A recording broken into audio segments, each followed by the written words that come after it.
Paz do Senhor, meus irmãos. Paz do Senhor, meus irmãos. Quantos estão felizes com Jesus?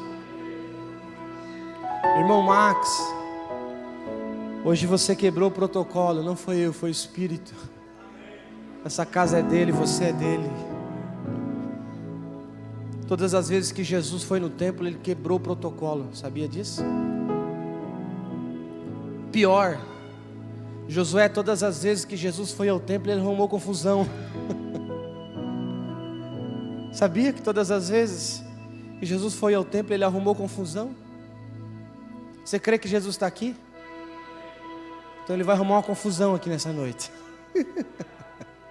Só que a confusão do inimigo é para bagunçar. A confusão dele coloca as coisas no lugar. Ele descomplica. Ele complica, depois descomplica, depois explica porque complicou. Processo não se entende quando entra, processo se entende no final. Ele está cuidando de tudo. Lucas capítulo 7. Lucas 7, verso 11. Nós vamos ler o texto bíblico, que diz assim: E aconteceu que no dia seguinte, Jesus foi à cidade chamada Naim, e com ele iam muitos dos seus discípulos, e uma grande multidão. E quando chegou perto da porta da cidade, eis que levava um defunto, filho único de sua mãe, que era viúva, e com ela ia uma grande multidão da cidade. Verso 13, e Jesus, vendo-a, o Senhor moveu-se de íntima compaixão por ela, e disse-lhes: não chores. Tome o seu assento, adorando a Deus, esta oportunidade. Eu já estou rouco, e eu tenho uma palavra breve aqui, para o seu elevo espiritual. Meus irmãos, eu já ministrei esse texto aqui, e o Senhor falou comigo de uma forma diferente, e eu quero liberar uma palavra de Deus, como diz o Salmos 45, o meu coração ferve de palavras boas. Estou com a mensagem do céu aqui, para os vossos corações. Pela misericórdia de Deus, ministramos a palavra há algum tempo. Toda a minha casa, todos eles são cantores, irmãos. A minha mãe, eles fazem todo tipo de vozes. Todos. Montaram coral. E eu pensei que eu ia cantar. Aí quando eu fui cantar na igreja, só o sangue de Jesus. Esses dias eu fui pregar Jesus salvou 5, eu cantei desviou 12. Não é muito lucro para o reino eu cantar. Eu atrapalho aqui quando... Eu já fiz alguns trabalhos com Josué, tive esse privilégio. E quando a gente está junto, eu atrapalho ele cantando. Depois que eu aprendi que Deus gosta de mim, e não da minha música, apenas, né? Glória a Deus. Se você cantar, tirei o pau no gato, Jesus recebe, irmão, se for de coração. E glória a Deus. Então assim, dediquei o ministério da palavra desde o novo, desde a minha tenra idade. Passei algumas dificuldades, mas tudo para a glória do nome do Senhor. Nunca escolhi o lado do vitimismo, escolhi o lado da promessa, da palavra de Deus, né? Não somos fruto do acaso, somos projetos de Deus. Enquanto eu ainda era solteiro, Deus me visitou em sonhos. Eu tive 3 noites consecutivas, o mesmo sonho. Outro momento eu entro em detalhes menores sobre esse sonho, onde o Espírito de Deus conversava comigo nesses sonhos, e Deus usou alguém para revelar esse sonho para mim. E então o meu ministério começou a ter algumas marcas. Eu já vivi coisas extraordinárias no ministério, mas nunca consegui entender qual era a minha área. Alguém quando me convida: ô irmão Max, você é a área da cura? Eu falei: não sei, se Jesus quiser ele cura. Qual que é você a área? Eu sou a área do Espírito Santo. Eu não posso prometer nada quando eu vou ministrar, porque é Deus que faz todas as coisas. Eu sou o vaso, né? E Ele é o oleiro. E avivamento não se agenda. Avivamento se clama, se coloca na brecha, e Ele faz o que Ele quer. Eu já vi, irmãos, muitas curas extraordinárias, com esses olhos aqui, ó, ministrando a palavra de Deus, aqui em Criciúma. Já vi tumor desaparecer, já vi câncer desaparecer. Tem um empresário aqui em Maracajá que é grato até hoje, tem que ser grato a Jesus, né? Não ao mensageiro. Foi no médico, fez exame, e nós da equipe da intercessão glorificamos a Deus. Mas eu não tenho uma área, eu sou servo de Deus. Jesus já curou, irmão. Eu pregando, encerrei o culto sem orar, entreguei para o pastor e Jesus curou. É como se Jesus estivesse dizendo assim: rapaz, eu não vou dividir nada contigo, é eu que faço, é a minha palavra que tem poder. Então, eu sei o meu lugar na fila do pão. Eu sou um vaso nas mãos do oleiro, e a glória é dele. Então já vivi coisas extraordinárias na presença de Deus. E quando o Espírito me visitou, eu comecei a escrever este livro aqui, Paternidade. Aqui eu falo sobre identidade, eu falo sobre experiência. É um livro que eu direcionei a adolescentes, às jovens, e quando eu terminei ele, eu já estava casado. Eu revisei ele para padronizar uma linguagem muito simples, muito objetiva, para que você possa ser alcançado pela palavra de Deus. Eu ainda não lancei esse livro, quero lançar até o mês de maio, mas eu estou levando nas poucas agendas que eu estou conseguindo sair, devido estamos pastoreando a igreja, e ali atrás eu vou colocar ali na mesa. Se você não quiser adquirir o livro, passa pelo menos para me dar um paz do Senhor, e eu cumprimentar você e conhecer você, vai ser uma bênção de Deus. Eu vim aqui faz uns 2 meses, os jovens, por aí, né? Eu brinquei com eles, mas na verdade, na real é uma grande verdade. A Bíblia diz que em parte falamos e em parte falamos e em parte... Opa, irmão, vamos lá, assembleando. Em parte falamos e em parte profetizamos. Essa palavra emana vida, né? Diga assim comigo: é hoje. Nessa força que você falou, não vai ser nem amanhã, irmão. Diga assim: é hoje que eu compro esse livro. Está ligado na terra, está ligado no céu, né? Se você não gosta de ler, comece a gostar de ler. Se não, compre de dó. Estou brincando. Na verdade, esse livro aqui, irmãos, é para ajudar crianças carentes lá de casa. A Lara agradece. Cada livro vendido, ela fala: aleluia, glória a Deus. Vou estar ali atrás e vai ser uma bênção de Deus. Meus amados, eu já ministrei esse texto aqui, e o Senhor falou comigo, confirmou no meu coração, para ministrar nessa oportunidade. A Bíblia vai narrar a história desta mulher.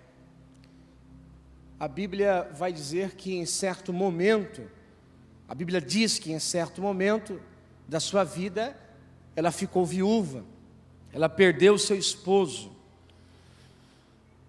Não obstante a dor da perda, não obstante a esse trauma terrível, e eu creio que nessa pandemia que passamos, todos nós, de forma direta ou indireta, perdemos alguém, ou participamos desta dor na casa de alguém, na família de alguém. E não obstante a dor de perder, esta mulher estava inserida em uma cultura que, em um tempo que a sua situação ficou um pouco mais difícil para lidar, para recomeçar. Porque a cultura a qual ela estava inserida, sua vida girou em torno de um tempo em que as viúvas eram desprezadas, consideradas por alguns até amaldiçoadas.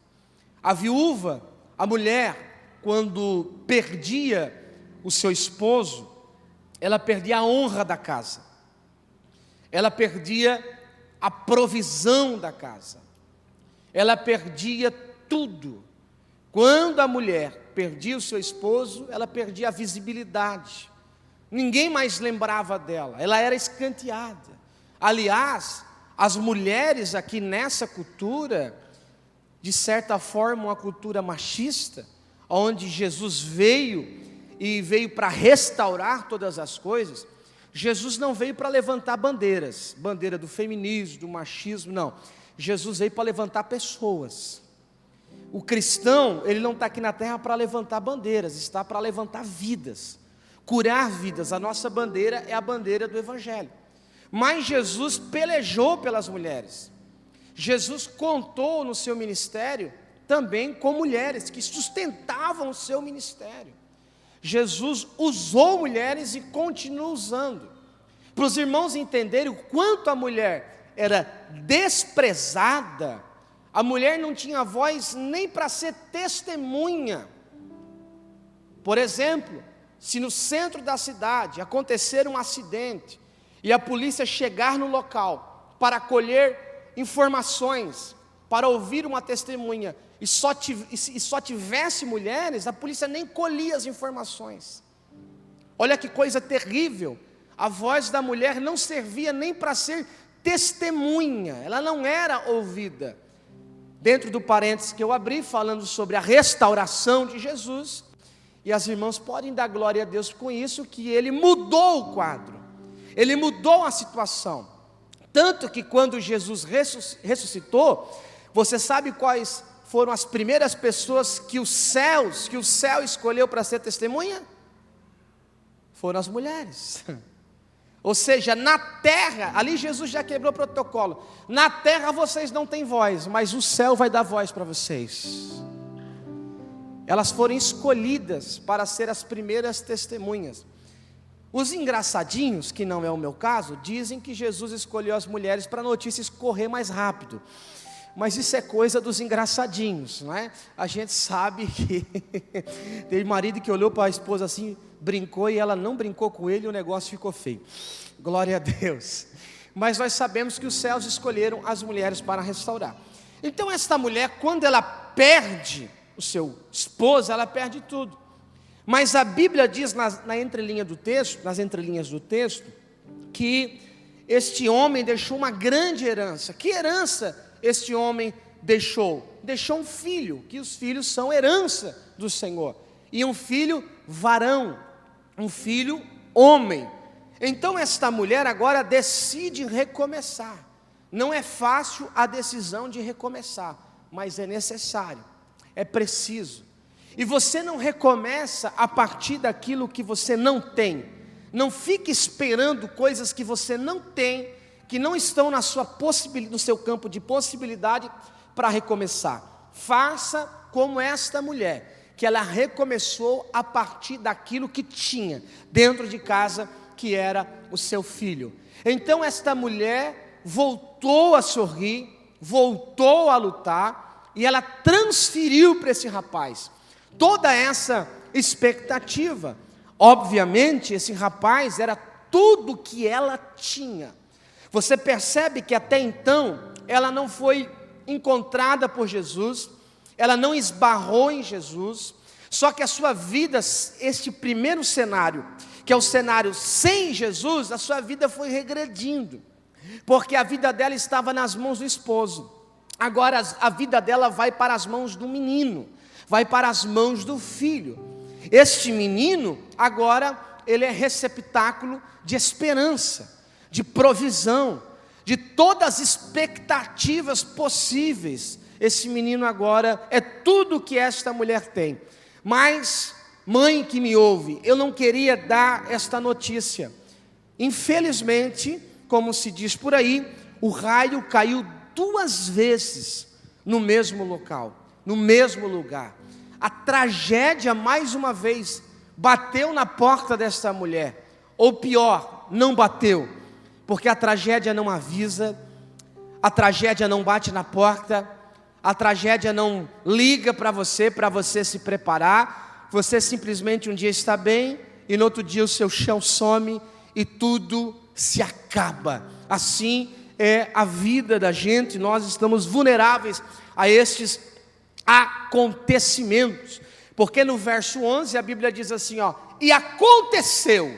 O que é acontecer? É aquilo que não estava previsto, é aquilo que ela não contava. Infelizmente a nossa vida não é como um roteiro de Hollywood, um filme de Spielberg. Não, a nossa vida vai acontecer muita coisa. Se fosse um script maravilhoso, um roteiro até o sucesso, sem nenhum imprevisto. Mas não é assim. A vida não é um filme, A vida é difícil. A vida, alguns dizem que é uma selva. A vida é complicada. Tem gente que está aqui, que a situação saiu do seu controle. E eu sei porque o Espírito Santo está revelando. Tem pessoas que entraram aqui, você nem sabe, está sentado do seu lado, mas engoliu o choro para entrar aqui. Disfarçou um sorriso na sombra da dor, para estar sentado aqui e glorificar o nome do Senhor.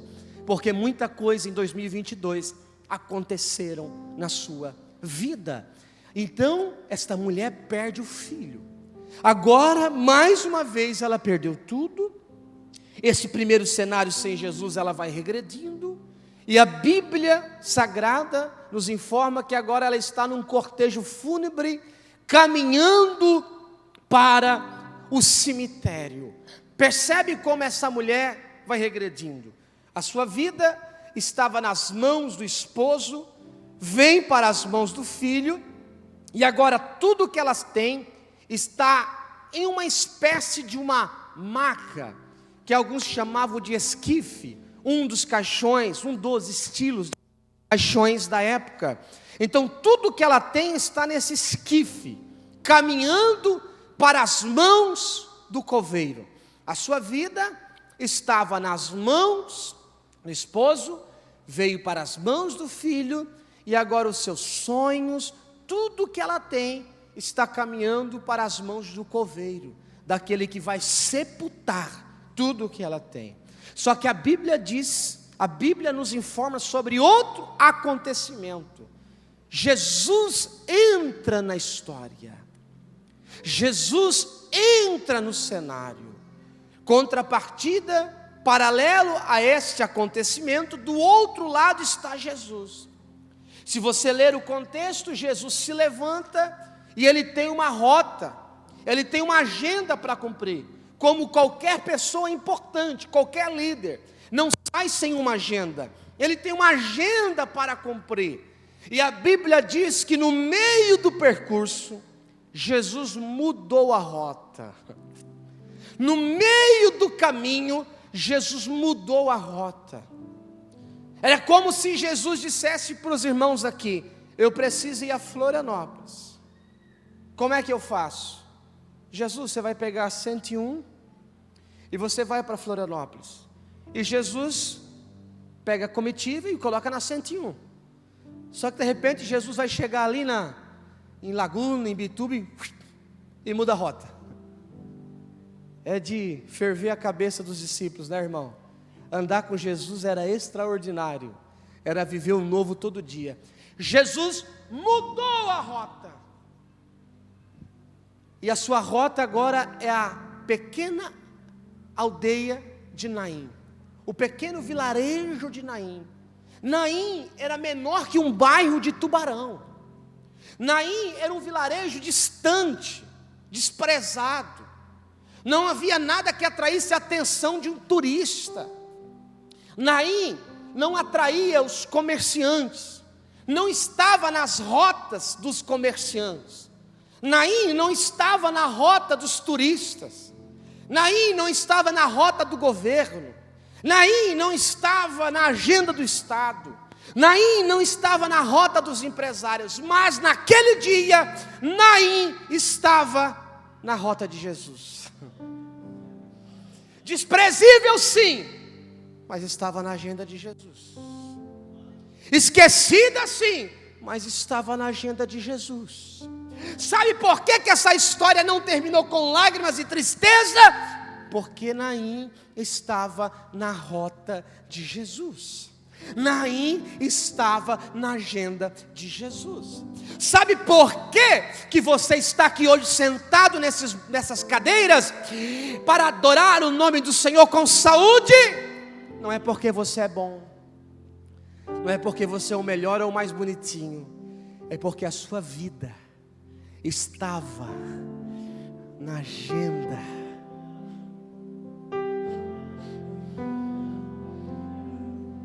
Você está entendendo o que Deus está falando aqui? Você que me suportou nessa introdução, sabe por que você passou por tudo que passou e está de pé? Não é porque você é forte, é porque a sua casa não estava na rota do homem, não estava na rota dos interesseiros, a sua casa não estava na rota de ninguém, mas estava na rota de Jesus. Eu não sei se você está entendendo isso, está na agenda de Jesus. Você passou 2 anos, mais de 2 anos de pandemia, de um vírus mortal, que levou grande, que levou pequeno, que levou ímpio, mas também levou crente salvo. Tinha gente que dizia: não, se o crente for fiel, o Covid não leva. Quem disse, irmão? Vamos para a Bíblia. A chuva desce para o ímpio e para o justo. A nossa esperança não é nessa terra. Fidelidade a Deus não é para vencer doença, é para vencer o pecado e morar no céu. Crente também fica doente, crente também passa temporal, o temporal leva o telhado da casa, crente também vence a conta de energia, se não cuidar, crente também bate o motor do carro, isso é crente também, irmão. Nós não estamos aqui convidando alguém, venha retornar para Jesus e o teu problema vai embora, que nada. Venha para Jesus, escapa-te pela tua alma e tem um céu de glória te esperando. Então o Covid levou gente crente, gente salva, que Deus permitiu, levou muitas pessoas, e você acha que você conseguiu vencer por quê? A minha imunidade é forte. Eu tomei 7 doses da vacina. Parabéns pela tua prudência. Nós não fazemos apologia contra a vacina, né? Mas não é isso. Não é você, é Ele. Se você tivesse a consciência para entender que um vírus mortal assolou a humanidade, e o vírus, o espírito da morte colocou na agenda dele: eu vou passar na casa dele, eu vou passar na casa dela. Só que a morte chegou atrasada, porque antes da morte passar na tua casa, Jesus já tinha traçado a rota, disse: eu vou chegar primeiro. Oh, você não está entendendo. Aleluia. A Bíblia diz, Josué, que certa vez Jesus estava no barco dormindo, e a tempestade alcançou o barco. E alguém fala: mas que adianta ter Jesus dormindo? É melhor ter Jesus no barco dormindo do que o diabo remando. Nunca mais se esqueça disso. E a tempestade chegou. Ela chegou para derrubar, para acabar, para o naufrágio. Só que tinha um porém: a tempestade chegou atrasada. Jesus já estava no barco. Irmão, deixa eu liberar uma palavra de Deus, para Deus mandar embora essa crise de ansiedade, para Deus acalmar o teu coração. Descansa a tua alma. Assim diz o Senhor na minha boca: descansa o teu coração. Essa tempestade que você está enfrentando chegou atrasada. Oh glória, alguém acredita nessa palavra? Descansa o teu coração. Este vale chegou atrasado, porque antes dessa tempestade alcançar a tua família, alcançar o teu casamento, Deus já tinha entrado no teu lar e selado com a sua bênção. Se eu fosse você, eu dava glória a Deus. Hoje você levantou, ninguém te ajudou a sair da cama, foi com a saúde que Ele te deu. Deus desviou bala perdida e você nem viu. Deus desviou acidente e você nem viu. Você está respirando o dia inteiro sem aparelho, sem pagar nada para hospital nenhum. Levanta essa mão, abre essa boca.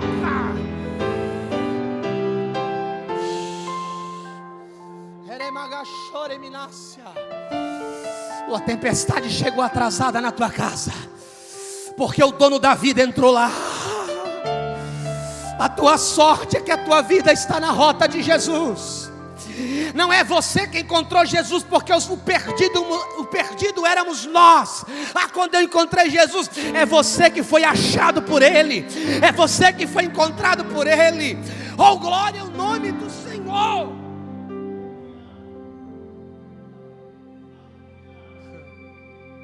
Como é bom saber que a minha vida está na agenda dEle. Como é bom saber que a minha casa está na rota dEle. Quando eu tinha uns 10 anos, mais ou menos, A minha mãe disse que um primo meu nasceu e com uns 4 meses de recém-nascido, deu uns 5, 6 tumores na cabeça. E a minha tia, até descobrir, perceber, na verdade era tia da minha mãe, primo segundo, até ver se era tumor maligno, benigno, se era só um furúnculo, se era... A criança, de tanta dor, de tanto trauma, faleceu. E eu disse: nossa, que coisa terrível. Ela 5, 6 tumores levaram a vida daquela criança. Eu disse: nossa, que coisa terrível. E ela disse: e você com 1 mês, você deu mais de 16 tumores na cabeça. Tua cabeça era deformada. Você chorava dia e noite. Aí depois que eu cresci, pastor Marcos, eu pensei: por que eu estou vivo? Será que eu que fui forte? Eu estou pregando para você hoje aqui, porque a morte até planejou passar lá em casa, mas aquela criança estava na agenda de Jesus. Eu só estou pregando para você hoje aqui, irmão, porque a minha vida estava na rota de Jesus.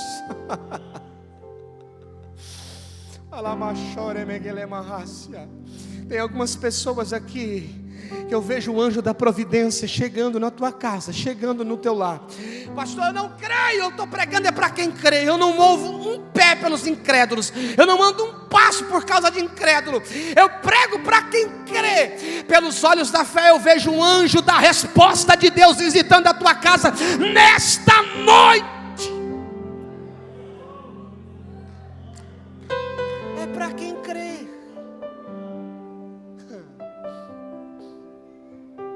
Jesus foi. Quando Jesus estava chegando na cidade, a Bíblia diz que vinha uma multidão com a mulher, mas de longe Jesus viu a mulher. Verso 13: e Jesus, vendo-a, particular, tinha uma multidão, mas só tinha uma mãe. Tinha uma multidão, mas só tinha uma pessoa despedaçada. Ou seja, o olhar de Jesus. Jesus não te perde no meio da multidão.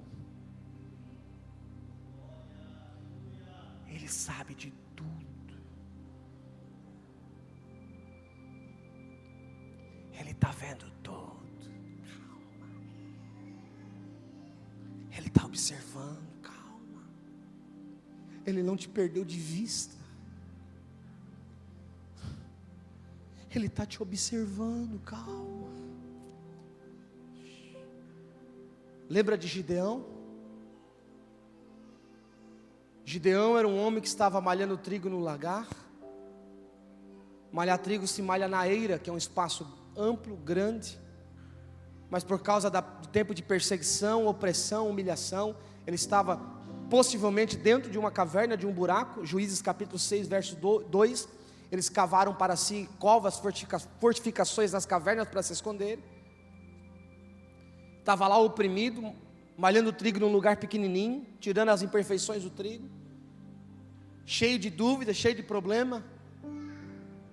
Isso. Deus não tem problema com a sua humanidade. Deus não tem problema com as suas dúvidas. Você pode ter dúvidas, mas não pode duvidar daquele que te chamou. Você pode ter dúvidas como é o processo, mas você não pode duvidar do dono do processo. Você pode ter dúvidas de saber como vai ser, não tem problema. Deus nunca se escandalizou com a humanidade. Deus não se escandaliza com a sua fraqueza. O problema de Jesus nunca foi com os fraquinhos, foi com os hipócritas. Gideão estava cheio de crises, malhando trigo no lagar, pensando que Deus tinha o abandonado. Só que antes de agir, Deus sempre vai te observar. Deus sempre vai te experimentar. Capítulo 6 de Juízes, verso 11. A Bíblia diz que o anjo do Senhor é um termo profético para falar que é o próprio Senhor disfarçado de anjo. Quando a Bíblia fala o anjo do Senhor, é o próprio Deus disfarçado de anjo. A Bíblia diz que o anjo do Senhor veio e assentou-se. Como é que é? Gideão precisando de uma resposta rápida. Na cabeça de Gideão era para Deus chegar assim, ó: vamos resolver, é agora. Deus chegou, não falou nada, não se revelou, e a Bíblia diz que ele se assentou. Verso de número 12, o 11 ele se assenta. Verso de número 12, a Bíblia diz que o anjo do Senhor apareceu. E o anjo do Senhor apareceu para ele. Espera aí, no 11 ele se assenta e observa. No 12 ele aparece. Ou seja, Gideão não estava vendo, mas Deus já estava lá.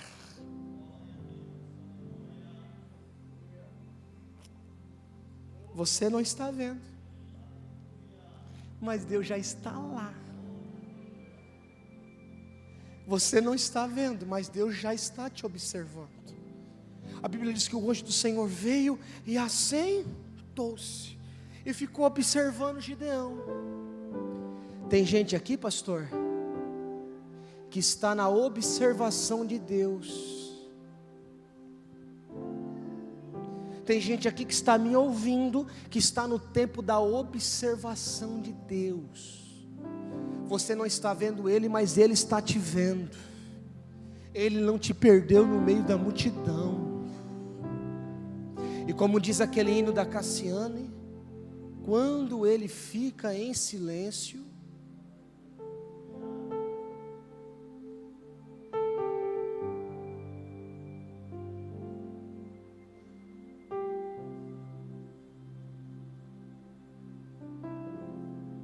quando Ele fica em silêncio, o que, irmão? Ele está trabalhando. Sabe essa, Josi? Então, canta. Prega, na verdade, comigo. Tem gente que está aqui, irmão, na observação de Deus. Basta somente esperar o que Deus irá fazer. Feche seus olhos. Feche seus olhos. Quando Ele estende suas mãos, é a hora de vencer. Então louve, simplesmente louve. Tá sofrendo, louve. Tá difícil aí, irmão? Não importa, louve. Tá chorando, louve. Precisando, louve. Seu louvor invade os céus. Deus vai na frente. Profetiza para 2023. Quebrando as correntes. Profetiza, João. Tirando os espinhos. Ordena os anjos. Recebe essa profecia para 2023. Ele abre as portas para ninguém mais fechar. Ele trabalha para quem nele confia. Caminha contigo de noite ou de dia. Erga suas mãos, sua bênção chegou.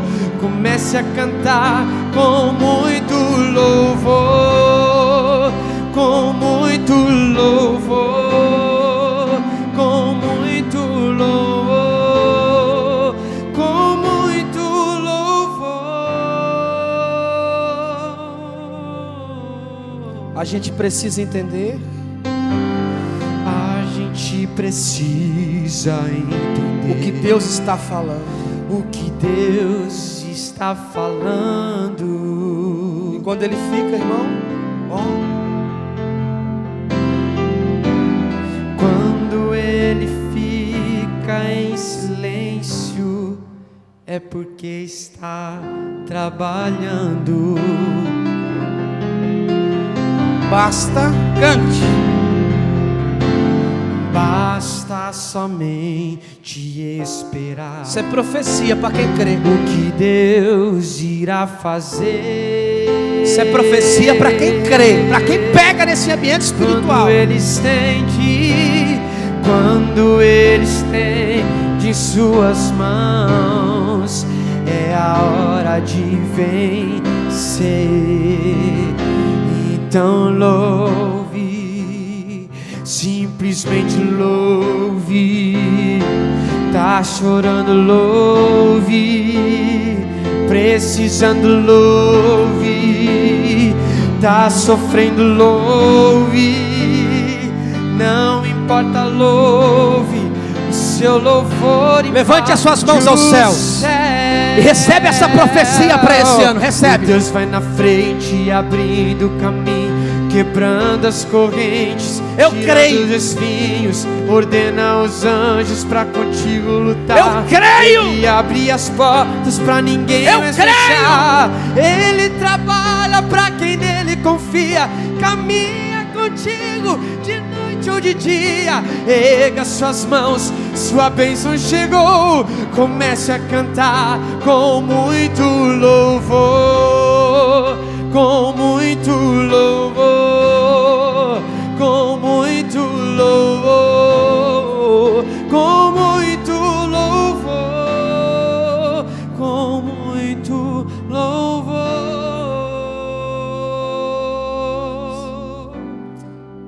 Jesus olha,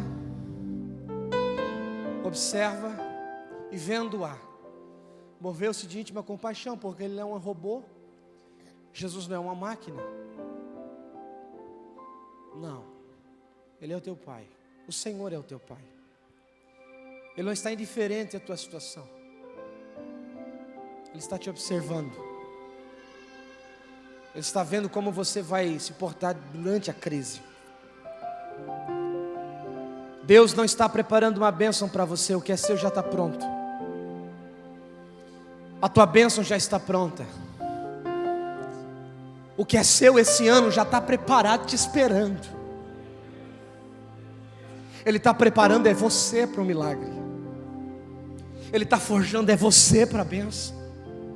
Porque Ele não quer perder a sua paixão, o seu fervor, quando Ele descarregar sobre você as suas riquezas espirituais. Na medida que Ele vai te abençoando, Ele quer um filho apaixonado pela sua presença. Ele chega para a mulher e Ele fala um negócio em velório que eu nunca vi ninguém falar. Eu nunca vi alguém falar. Quando você vai no velório, você fala meus pêsames, meus sentimentos, minhas condolências, sinto muito. Você abraça a pessoa e fala para ela, pode chorar, estou aqui. Jesus é o estraga-velório. Todo velório que ele entrou, ele acabou com o velório. Aleluia. Ele falou um negócio, irmão, que ninguém fala. Como diz um pastor amigo meu, esse Deus não é gente. Esse Jesus não é gente. E não é, Ele é Deus. Ele olhou para a mulher e falou, mulher.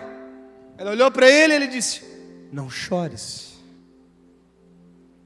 Sabe por que ele disse isso, irmão? Porque ele era Deus. Dizer pode chorar é possível. É o que você pode fazer. Agora dizer não chores é só quem tem uma palavra no campo do impossível. Dizer não chores é só quem tem poder para mudar a situação. Sabe por que que no janeirão aqui, época de você estar na praia, você está aqui, ouvindo a palavra, primeiro que você é crente e ama congregar. Até o dia que você quer fazer uma birra, faltar o culto, dá 8 horas, você está com saudade do culto e está clicando na live. Crente acostumado a congregar. Mas você está aqui porque você sabe que aqui tem uma palavra no campo do impossível, para mudar a sua história. Aqui tem uma palavra que pode mudar a sua história. Jesus chegou para a mulher e falou, não chores. E a Bíblia diz que Jesus estendeu a sua mão e tocou no esquife. Na verdade ele tocou no rapaz. Jesus não precisa tocar para fazer milagre. Aqui foi um ato simbólico e profético. Quando Jesus toca e olha no olho da mulher, ele estava dizendo, até hoje a sua vida esteve na mão de homens. Você confiou no governo, confiou no político, confiou no amigo, confiou no A, confiou no B, mas a partir deste momento, a mão que vai reger a tua casa é essa aqui, ó. Como é bom quando Ele coloca a mão. Quer um conselho? Deixa Jesus colocar a mão. Deixa mesmo, não é?